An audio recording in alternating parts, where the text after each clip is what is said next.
I know who Team 7 is. And I can say without a shadow of a doubt that Jacob Elordi should be our Sasuke. Stop. Because you know what literally was the next thing that was going to come out of my mouth? What? I was like, I really hope they don't make like Timothy Chalamet Naruto.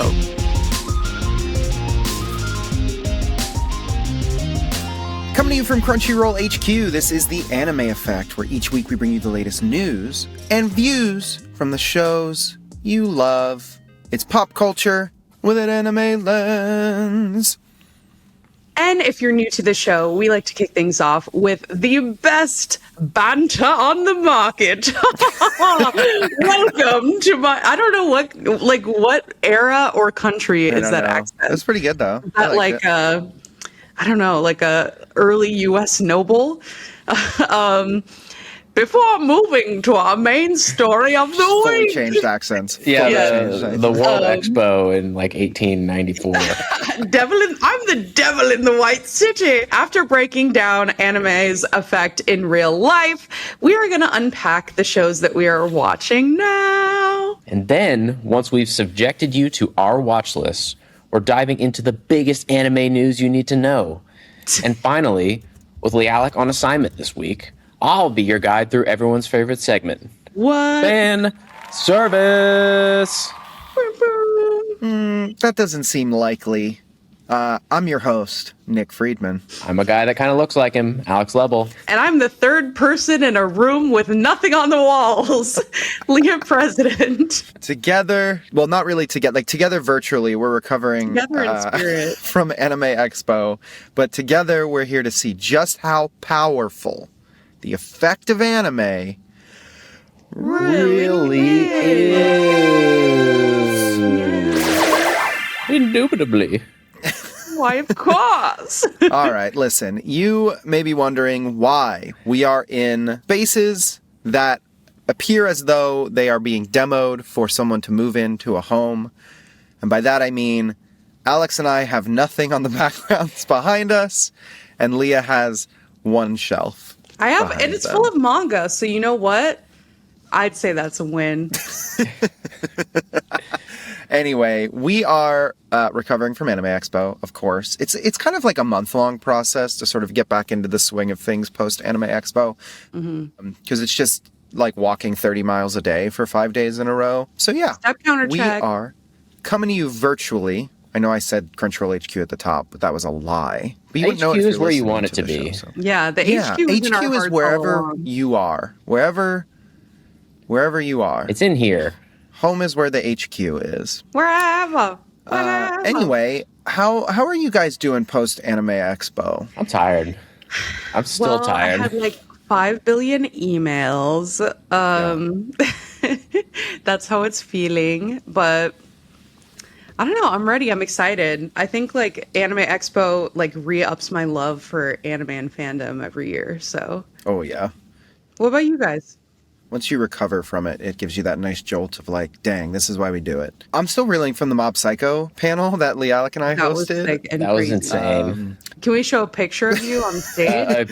A stenographer's show the rendition picture. of the panel. There were 6,000 people in this room, y'all. That is the most people that have ever had to listen to me speak in one room. In one room. There are more than 6,000 people that listen to this show, but I don't have to see them ever. I don't have to see everybody all the time. No, it was incredible. If you know me and you've listened to the show for a while, you know Mob Psycho is like a super important show for me. And so the idea of getting to host the 10th anniversary panel, getting to debut a new like little preview video, a little PV, that is now posted out in the wild, so you can go check that out. I think Crunchyroll posted it. Getting to talk with the voice actors for Mob and Reagan, as well as the director, Yuzuru Tachikawa, who is one of my favorite anime directors. He directed Death Parade. He directed Decadence, which is, I think, a very underrated series. And I did tell him that, and he appreciated it. I talked to him about Pipe, the little squishy animal from Decadence. This isn't about Decadence. Mob Psycho, it was awesome. Lee was my wonderful co-host, and we just had a really good time. And Oh shoot, we forgot him. We left him there. That's why he's not here. We left him in LA. We left Lee on assignment. We left him at a Del Taco. He was getting He's that free happy there. He's Shabakadu. exactly where he wants to be. Yeah, that's where Lee and I always eat when we're in LA. We have to go to Del Taco. And you and I eat like 5,000 pounds of Chinese food every time. Every time. I never eat it all either.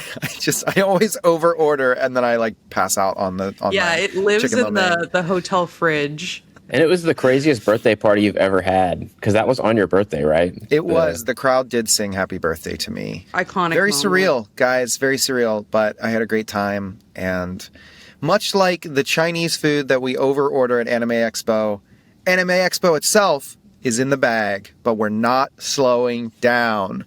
Industry never sleeps, and our Anime Effects story this week proves it. Believe it or not, we've got an update on Hollywood's next live-action anime projects, which, we talked about on the show a few weeks ago. So, all right, the Anime Effects story for this week, it's a bit of a twofer. We got an update both on the My Hero Academia live-action project and the Naruto live-action project. Where are we starting, y'all?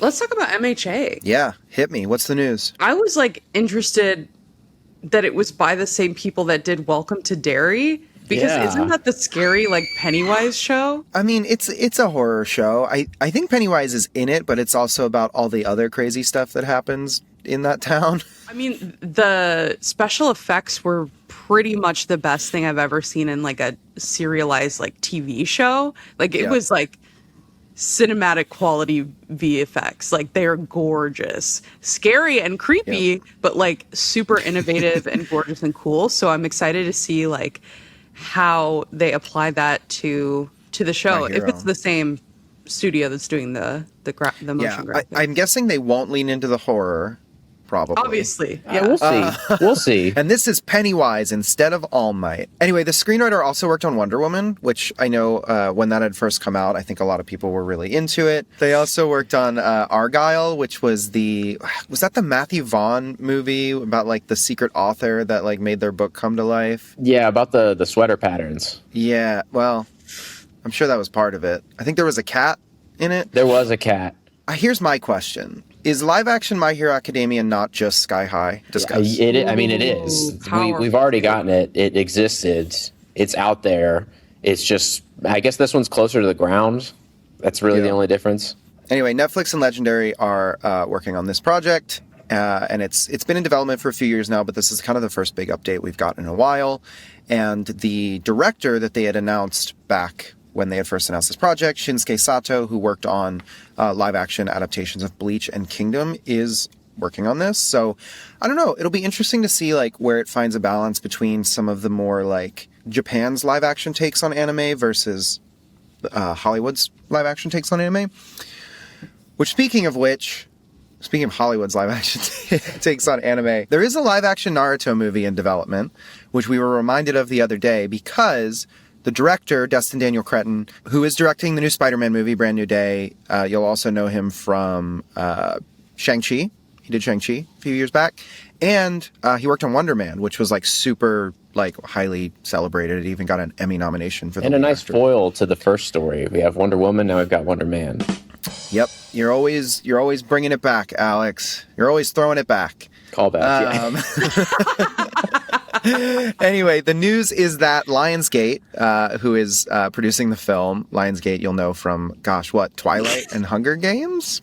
Mm-hmm. They've started a worldwide casting search. He's still laughing about Alex throwing it back. Yes. Why do you think we're in separate rooms? Because I'm doing that all the time. This is when I wish we had, like, someone who listened to the show who loved doing animatics, and they did an animatic of, like, every time I mention Alex throwing it back, and Mappa, if you're listening, he's doing that little cartoon butt jiggle. Anyway, Let me catch it. a worldwide casting search has begun to find Team 7 for the live-action Naruto film. Reminder, that's Naruto, Sasuke, and Sakura, for those of you who haven't watched Naruto, which despite the fact that people keep saying on this show that I haven't watched it, I have watched a significant portion of the original series. So yes, I do know who these three characters are. I know who Team 7 is. And I can say, without a shadow of a doubt, that Jacob Elordi should be our Okay. Sasuke. Stop. Because you know what literally was the next thing that was going to come out of my mouth? What? I was like, I really hope they don't make like Timothy Chalamet Naruto, because like I think like something that I have really, really loved about movies coming out like in like the 2027 slate is how many unknown actors there are. Yes. Yeah. Yeah. Like, yeah. The Zelda movie has relatively like yeah. unknown actors in it. And like we saw how like Obsession took off. Like Yep. literally people want to see new faces like in Yeah. movies and TV. So like I'm excited to Yeah. see like the kind of talent that shows out for like this casting search because they straight Yeah. up are like who want to be Naruto like like I do appreciate that. And like, I hope, I mean, the thing with early Naruto is like they're children at the beginning of this series. And so I kind of want them to go the route of like the newer Percy Jackson TV show on Disney Plus, where again, they did get like relatively unknown, like child actors to play these characters that effectively go to war. And I think that's part of why they're doing this. Like you said, they're trying to find these actors. They're not looking at, you know, Robert Pattinson playing Kakashi kind of thing, even though now that I've said it, Yeah, They now have, you kind of willed it. played Austin Butler as Orochimaru. he's doing the After his Elvis Dune accent villain though. fame. He's still doing the Elvis Yeah. accent though. My dream casting for this, even though I'm happy that there's an open audition, but given how Naruto kind of speaks early on He in the says The series, Rock. I'm gonna throw my no, laptop at him. even better. I'm thinking Joe Latrulio as Naruto. For those who don't Who is know, Joe that's Latrulio? Charles Boyle from Brooklyn Nine-Nine. This is a 55-year-old man, guys. Yeah, Alex has suggested a 55-year-old man. Man's got range. Okay, I know Okay, exactly who this is. yeah, man's got range. Man's got the voice. Hear me out. I'll take a production credit for that hint. That is insane. May thy shuriken chip and shatter. Yeah. Anyway, let us know who you think should play Team 7, because you have to pick somebody. They're going to have to pick somebody. So come on, guys. Let us know. got.cr/anime effect questions. Let's get into the show. Guys, we're never going to doubt the power of anime. If you listen to the show, you already know the business. And there is no better way to explore anime and its effect than by exploring what we're watching.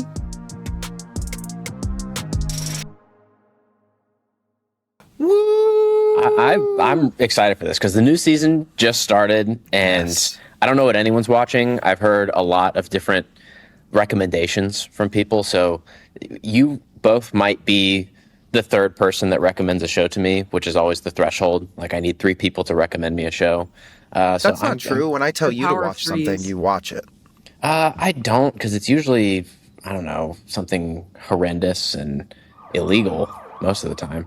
That's a crazy thing to say, Alex. Everyone go look up Alex's My Anime List profile, and you can tell that he's lying. You kick it off, Alex. What are you watching? You can only pick one. Well, I can only have one because there just hasn't been enough time because of the World Cup. So that's really been taking up most of my time. But Sports. I have cleared room in the schedule to watch Grand Blue Season 3, and that show continues to make me guffaw on my couch because it is just the most delightfully silly series that just goes all in on the bit, and I appreciate that so much. So if you have not watched Grand Blue Season 3, Grand Blue Dreaming. yes, Season Grand 3. Blue for those real heads, you know, for the ones that have been in it a while, the true fan For base. the Blue Man Group. Yeah. That's why Not they to be hung up their confused. sticks, was to go make this show. Yeah. Not to be confused Their with sticks and the paint. not to be confused with the Grand Blue Fantasy. Yeah, universe as well. there's a D and a space. So that huge for SEO. Grand Blue Dreaming Season 3, you can watch it on Crunchyroll now, part of our super duper stacked July season. What about you, Nick? What are you watching? Goodbye, Laura. This is the new anime series from Kinema Citrus, the studio. This is a take on The Little Mermaid, like the original Hans Christian Andersen. That's the guy who wrote it, right? Yeah. Hans Christian Andersen, Little Mermaid. That effectively opens with the original ending of the novel, where she dies. And I won't call it an isekai story because I don't think that's quite what they're going for. But basically, Lara wakes up after that happens and is transported to modern day society. So like the original novel basically plays out, and then now she's like falling from the sky and she's in like modern day Japan. And that's kind of the setup for this. You know, she's still struggling with finding her place in the real world, not being able to go back to her home in the ocean. There is a larger mystery at play that she needs to solve. Obviously, her aunt is part of that mystery, if you know the story of The Little Mermaid. And yeah, it's just a really, really like gorgeously animated project that's to celebrate the anniversary. But again, like kind of reimagine that story through a modern lens. And it's really, really cool, y'all. There's a lot of stuff I'm watching this season that's like really unique that we'll talk about in the coming weeks in this segment. But this is one of the ones that really stood out to me as like, you got to check this out because you'll know by the end of episode 1 if you vibe with it. So Goodbye Laura on Crunchyroll. Leah, how about you? Yeah, so I think we actually talked about this the other day, but I watched the first couple episodes of Needy Girl Overdose. I was watching on Crunchyroll. So this series is based on a game that I did not play. So I definitely think like I'm missing a lot of context. So I'm going to keep with it and see like how I feel. But essentially you're following this like streamer / idol. And to my understanding, in the game, you're like her manager or something, and you're like helping her get to like stardom.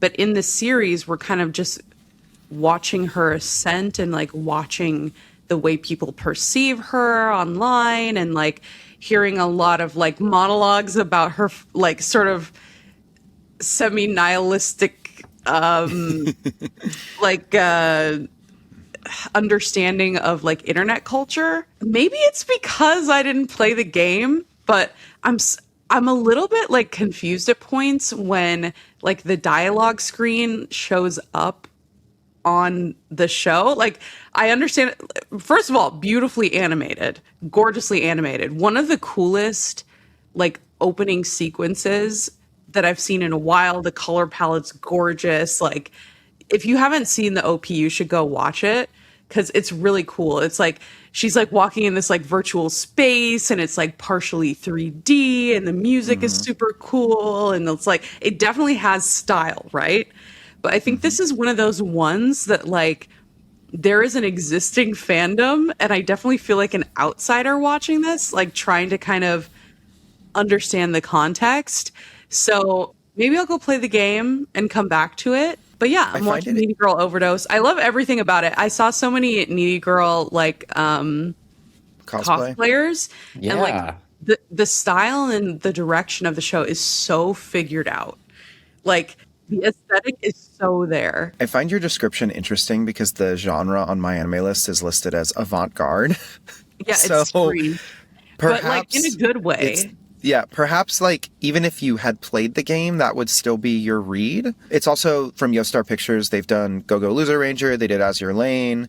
They've done Arknights. So they've done a lot of like gaming adaptations because Arknights and Azure Lane are both also games. Yeah, it does come across to me as sort of experimental in a way, but it's definitely cool. Like there's a lot being said. Like there's a lot of like just surefire takes that it's like, oh, this is like kind of, it's pretty like deep. Like if you're looking for something that has like a lot of analysis and substance, like the first 2 episodes were basically just kind of like her coming, like expressing her feelings about like the way young people interact with the internet and with streamer culture and idol culture in like a modern world. It's very interesting, beautiful. So if you played the game and you were unaware of this, go check it out. It's very cool. Hell yeah. Yeah, I feel like that's what we're watching. Yeah, we hit a great like spectrum of emotions and viewing experiences this week more than others. So I'm going to watch both of those shows. Ah, I knew it. Because each week our watch lists are getting better and better. We're building them out. We're losing all our free time because we're watching anime. And we're here waiting for you to drop a comment and let us know what you're watching so we can build out it. our watch list even further. So while you're tackling a recommendation or a review of 5 stars for us, because you love us so much, it's time to talk about the news. We mentioned we're recovered from Anime Expo. That's a lie. There's so much stuff we're still processing because everything happened at Anime Expo, and we're here to talk about all the big things that happened at the event. Because where do we even start? We've got Solo Leveling Beyond the System, a theatrical continuation of the series. We've got Cyberpunk Edgerunners 2, which even showed its first episode. We were lucky enough to see the very first episode, like, live before anybody else other than the people that made it at Anime Expo with like 6,000 people in like the stadium there. It was so sick. Like even from the very first needle drop, which it has kind of become like needle drops in modern times have kind of become a little bit campy to me. Yeah. This one was like, oh, I'm like locked in. Like, this is crazy. Like, this is like, it sets the entire mood. Like, you're already learning about the characters. Like, yeah, it's so cool. Like, it just has this like, I don't know how to say it without being cornball, but like a cinephile feeling. Yeah, like, to set the scene, the OP is by The Cure. Like, they're using a Cure song for the opening. Which famously, they used a Franz Ferdinand song last time around. So, they know cool. So good. Well, I'm cutting in because speaking of needle drops, there was another needle drop for a huge announcement at our showcase of the guy she was interested in wasn't a guy at all, where they announced that Breed by Nirvana was going to be the opening for the show. That is nuts. That is insane. Everyone in the room was screaming. I was screaming and at everyone in the room. That was, I mean, I've been waiting for this series for so long, and that coming out so strong, and then following that up with an interview with Dave Grohl. I know. I was like, is this a Mad Lib? What is this? What reality are we in? And at the Crunchyroll showcase, celebrity showed up. Dave Grohl. It was a video.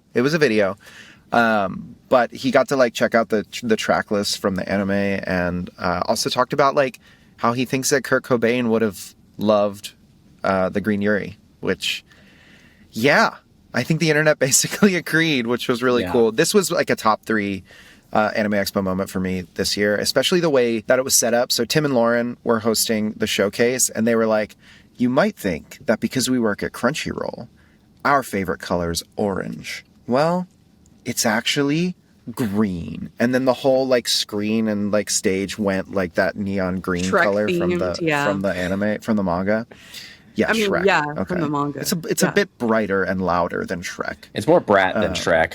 Yeah, it's more Brat. Yes. It is. Honestly, they originated that. Was Brat out when Green Yuri started getting published? Maybe Charlie's. I like to think that they were on like parallel paths. They were on parallel paths to existing. Kind of like, hey, if Ben Franklin didn't do the kite thing, someone else would have. Kind of, you know what I mean? It always goes back to Benny. Hunter. Benny Hanna. Yeah. Trish Trio. Yeah, there was also a bunch of other news. There's new Steel Ball Run stuff coming from the JoJo's World. Delicious in Dungeon Season 2 was announced to be coming October 2027. Also that season, Freerun Season 3 is going to be happening in October 2027. There was also, keeping with Cyberpunk Edgerunners, Studio Trigger announced a new project from its dynamic duo, Hiroyuki Imaishi and Kazuki Nakashima. They are the team that created Kill la Kill, Gurren Lagann, Promare. They didn't announce what it is, but they did announce that they are working together on a new project. And guys, you don't need to know what it is. We could not know the title or anything about it until the day it comes out, and it's gonna be a banger. Because those 3 projects are like 10 out of 10 masterpieces. Whew. Anyway, that was Anime Expo, y'all. You can hit the link in the description to see Crunchyroll News team put together a big list of all of the big news from the event. So you can check it all out in one place in the description.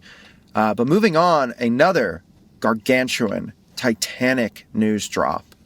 Godzilla Minus Zero released a teaser trailer, a visual, dropped some new cast members. I still can't believe that this movie is happening, guys. Wait a second. Am I dumb? Or, so, is it called Godzilla Minus One and then Godzilla Zero because they're prequels to Godzilla One?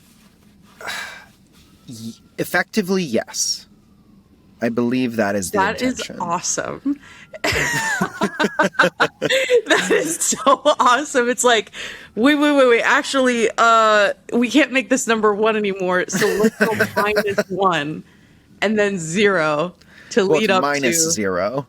Minus zero and then minus one. Or no, minus one and then minus zero. Yeah. So the next one could theoretically be called plus one. Or Yes. plus zero. Well, plus one is the first movie, no? If they're building into that canon, but we could see a reimagining of the original Godzilla as part of this, which minus zero or minus one kind of was in a lot of ways, because in that world it kind of was the first appearance of Godzilla. So I think it's more of like a reference to the anniversary and kind of the feeling of that first movie than anything else. I wouldn't look too far into the canon, because especially if we keep going, we'll get Baby Godzilla, Bringing them off, where he does that flying drop kick. I hope we get Mothra. I will watch anything with Mothra in it. Godzilla Minus Zero is set 2 years after the events of Godzilla Minus One. You can check out more in the description, but we're really hyped for this one, y'all. And closing out the news segment this week, we've got the Studio Ghibli. I saw a TikTok that was it's pronounced both ways. There isn't a correct way to pronounce it. So, you know what? Their first new anime project in 3 years. So it's not a feature film, but it is called A Night in the Valley of Witches. It started screening at Ghibli Park's Orion Theater earlier this month. It's co-directed by Goro Miyazaki. We can't pronounce anything in the context of the story correctly. Yeah, none of these words. Ghibli Park's Orion Theater. Co-directed by Goro Miyazaki, who's Hayao Miyazaki's son, and Akihiko Yamashita. It's a 14-minute short, and it accompanies Hayao Miyazaki's Panorama Box exhibition. Panorama. So while it is not the next big movie, because we don't know that there's going to be another big movie from Hayao Miyazaki after Boy and the Heron, it's something from that team and from Miyazaki's son. So Goro Miyazaki also directed Earwig and the Witch. Or is it Earwig the Witch or Earwig and the Witch? You're bringing it up. Earwig and the Witch, which I liked. I liked that a lot. I feel like it's seems a little to like underrated. witches a lot, so you know what? Fair play. Anyway, that's the news. Well, them's the headlines, but if you haven't gotten your news fix all the way, I don't know, would you say fulfilled? If you haven't gotten your news itch scratched enough, I don't know. Don't be weird. If you're not done throwing it back news style. Yeah, if you're not, throwing it back news nasty style.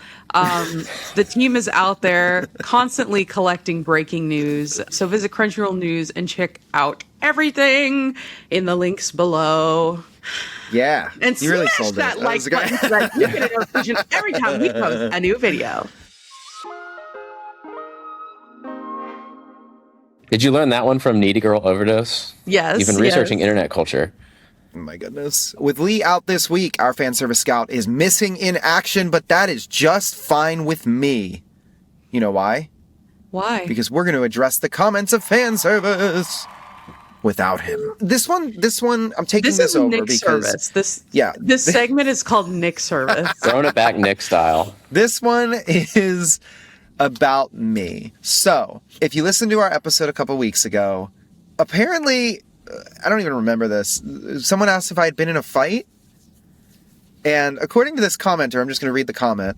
He completely juked the "you never been in a fight" question. Am I sensing a bully victim? Or in some insane way, the bully himself? The world may never know. Dude, you're getting psychoanalyzed on live. You can't just assume either of these things. Was I bullied? Yeah, at some point, yeah. I feel like all of us were bullied at some point when we were younger, especially middle school. Middle school is the worst, y'all. Everyone who tells you high school is the worst, it's middle school. Everyone bullies each other in middle school. That's what makes it the worst. Or am I the bully himself? No, absolutely not. If I juked the question, it's because The words went into one ear and then flew away out of the other ear like a group of mourning doves. No, I've never been in a fight, guys. I think I punched someone in the stomach once because they were dancing with my crush at one of our preteen clubs when I was growing up. But like, it wasn't really a fight, and it probably wasn't really a punch. Also, I think I was like 11. Nick, the original One Punch Man. You stood on business. No, I've never been in a fight. Are you kidding me? Look at me. Look at me. A fight. I've never been in a fight. Nick is absolutely a Tyler Durden type character where he's fighting, but you it's can't himself. just say that. You can't just say demons. Nick is like Tyler Durden. He's super not. Shout us out in the comments in what ways you think Nick is like Tyler Durden. All right, that's it. That's my piece. I'm done. Well, I'm glad you got that off your chest, Nick, because I could see it weighing on you at your desk. I would look over, and there would just be kind of like a rain cloud over your head. It was like physically raining on you, and it was kind of weird, but endearing in a strange way. Yeah. And speaking of confessions, we have a question from a listener who needs us to come clean about something. It's Usher. Usher. From Crisco, what was the one anime you wish someone had warned you about before you started watching it? Berserk. Which one? Need I say more? This is a really good question. 97? I gotta look at my list now. Yes. Which I don't know the date of the other one. I think it was like 2016 because that's a different type that of one is like unfortunately. Whichever one has the old school animation, because the new one, it looks like new animation, like new cinema animation. Whichever one isn't that. I'm looking through my list right now because I want to find something that like completely ruined me emotionally. So y'all go ahead first while I look through my list. I mean, Alex, what's your answer? Mine is Takapi's Original Sin, which I was watching it as it was airing, so there wasn't really much time for anyone to warn me about it. But I didn't really know what I was getting into fully, and I'm glad I went through it because it was. I think it's one of the best series that's come out in the past 10 years, honestly. Yeah. But to prepare for that level of weight, when you look at the little octopus, and he's like, "Oh, he's so cute. He's making fun of the noises," and then everything around him is just devastating and dark. And sad, but also beautifully artistic, beautifully crafted. Another series was just such a clear vision that it didn't even need all those episodes. It got everything it needed to do done in a very succinct manner, and I truly appreciate it for that because we need more series like that. But man, that show was just a lot. That show made me like... you, P. Yeah. I was like, team, I can't hang out today. Like, I just watched an episode and I need to go to bed. Yeah. I think for me, a lot of the series like that I have watched, I kind of had a general idea going into them that there would be some emotional wreckage, stuff like Vinland Saga, Evangelion, Dororo. But I think my pick is actually in a similar vein to Takapi's, which is Heavenly Delusion. Oh, yeah.